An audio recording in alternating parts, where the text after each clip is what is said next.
Hello everyone, welcome back my YouTube channel. My name is Gulab Shah और आप सभी देख रहे हैं मेरा official channel DU education club.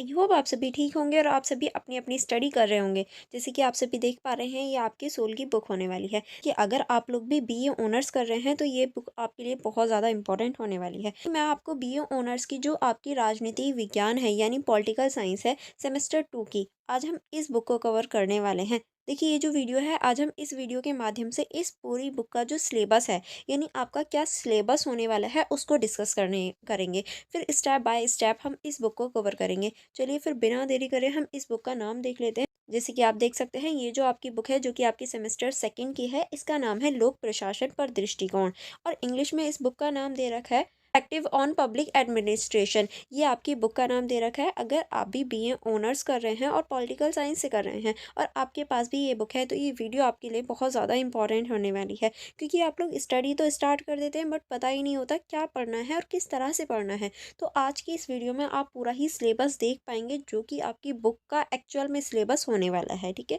जो कि आपके एग्जाम में आएगा। चलिए फिर हम स्टार्ट करेंगे सिलेबस से। सिलेबस के बाद हम एक एक करके पूरी बुक को कवर करेंगे। यानी फर्स्ट हम चैप्टर वाइज कवर करेंगे बुक से ही, एंड देन उसके बाद में जब आपके एग्ज़ाम आएंगे तो हम इम्पॉर्टेंट क्वेश्चंस भी कवर करेंगे। होल बुक इम्पॉर्टेंट क्वेश्चन एक और वीडियो होगी जो आपकी होल बुक एक्सप्लेनेशन की होगी और फिर क्वेश्चन पेपर भी होंगे। तो इसका मतलब है कि साफ जाहिर है आप मेरे चैनल के माध्यम से अपनी पूरी टोटल स्टडी अच्छे से कर सकते हैं। चलिए फिर बिना देरी करे हम लोग इसके सिलेबस से स्टार्ट करेंगे। ओके, जैसे कि आप सभी देख सकते हैं, इसमें एक यूनिट ना होकर कई यूनिट है। तो हमारी जो यूनिट नंबर 1 होगी यानी इकाई नंबर 1 होगी, उसका जो नाम है वो है लोक प्रशासन एवं अनुशासन के रूप में। यानी किस तरह से लोक प्रशासन एक अनुशासन के रूप में कार्य करता है, जिसमें हम देखेंगे लोक प्रशासन की प्राचीन जड़ें, यानी जो लोक प्रशासन है उसकी क्या क्या प्राचीन जड़ें रही हैं, किस तरह से लोक प्रशासन प्राचीन यानी ये कहें पुराने टाइम में था। उसके बाद हम देखेंगे आधुनिक लोक प्रशासन सैद्धांतिक विकास का अवलोकन, यानी अब हम देखेंगे आधुनिक टाइम का जो लोक प्रशासन है वो किस तरह से उसका सैद्धांतिक विकास और अवलोकन किस तरह से किया जा सकता है, ठीक है। नेक्स्ट अब हम देखेंगे लोक प्रशासन के सिद्धांत, यानी लोक प्रशासन को लेकर कौन कौन से सिद्धांत दिए गए हैं। फिर उसके बाद में है लोक प्रशासन का विकास, कि किस तरह से जो लोक प्रशासन है उसका विकास हुआ, ठीक है।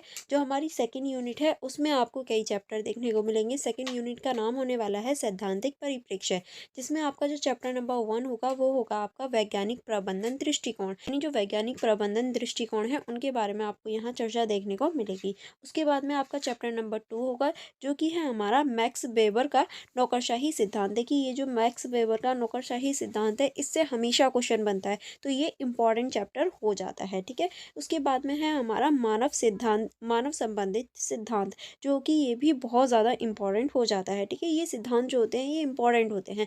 इस तरह से जो मानव संबंधित सिद्धांत है ये चैप्टर भी आपका इंपॉर्टेंट हो जाता है। उसके बाद है हमारा तार्किक निर्णय निर्माण, यानी जो तार्किक निर्णय निर्माण है ये भी हम सिद्धांत के रूप में ही देखेंगे इस चैप्टर को, ठीक है। इस चैप्टर के अंतर्गत हम ये सारी चीज़ें देखेंगे। उसके बाद में इस यूनिट में आपका चैप्टर नंबर 5 होने वाला है। चैप्टर नंबर 5 का नाम होगा आपका परिस्थिति की दृष्टिकोण, यानी जो आपका परिस्थिति की दृष्टिकोण है उसको हम किस तरह से देख सकते हैं, या किस तरह से हम जो पॉलिटिकल है या ये कहें राजनीति है उसमें परिस्थिति की दृष्टिकोण को देखते हैं, ठीक है।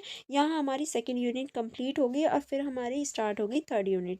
जो हमारी थर्ड यूनिट होगी उसका नाम है हमारा समकालीन सिद्धांतिक परिप्रेक्ष्य, यानी इसमें हम समकालीन सिद्धांतिक परिप्रेक्ष्यों के बारे में चर्चा करेंगे, ठीक है। इसके अंतर्गत हम देखेंगे new public management new public service, यानी इसके अंतर्गत हम न्यू पब्लिक मैनेजमेंट जो है हमारा वो और जो न्यू पब्लिक सर्विस है उनके ऊपर भी चर्चा करेंगे। फिर उसके बाद में हम इस चैप्टर में चर्चा करेंगे शासन पर कई दृष्टिकोण, सुशासन, सहयोगात्मक शासन, नेटवर्क शासन, डिजिटल शासन। यानी अब हम देखेंगे जो शासन का दृष्टिकोण है, किस तरह से सुशासन होता है, सहयोगात्मक शासन होता है, नेटवर्क शासन होता है और डिजिटल शासन होता है।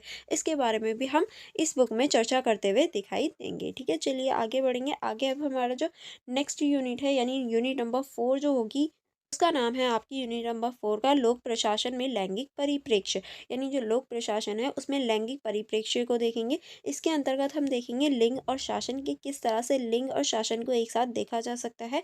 फिर उसके बाद में हम देखेंगे इसमें लिंग संवेदनशीलता और प्रशासन में भागीदारी, यानी जो लिंग है वो किस तरह से संवेदनशीलता और प्रशासन में एक तरह से भागीदार बनता है या अपनी भागीदारी निभाता है। ठीक है।